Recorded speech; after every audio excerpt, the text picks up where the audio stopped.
Hello, everyone. Welcome back to our channel Healthy United TV.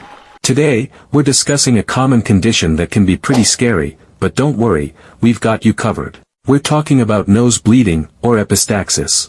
From causes to symptoms to treatment, we'll cover it all.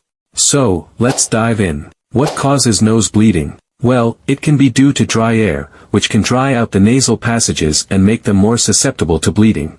Cold and sinus infections can also cause inflammation and bleeding in the nose. Allergies can lead to nasal congestion and swelling, which can increase the risk of bleeding. Trauma to the nose or face, such as a nose injury or a fall, can also cause bleeding. High blood pressure can cause blood vessels in the nose to become weak and prone to bleeding. Bleeding disorders, such as hemophilia, can also increase the risk of nose bleeding. And in rare cases, nasal tumors or polyps can cause bleeding. What are the symptoms of nose bleeding? You might experience bleeding from one or both nostrils, which can range from a light trickle to a heavy flow. You might also notice red or brown discharge from the nose. Nasal congestion or stuffiness, facial pain or pressure, or even swelling around the eyes or nose. So, how do we treat nose bleeding? First, apply pressure to the nostrils using a clean cloth or gauze. Keep your head elevated to reduce blood flow to the nose. Avoid blowing your nose, as this can dislodge the clot and make the bleeding worse. Use nasal decongestants or saline sprays to help reduce swelling and congestion. And apply a cold compress to the nose to help constrict the blood vessels and reduce bleeding. When should you seek medical attention? If the bleeding lasts longer than 20 minutes,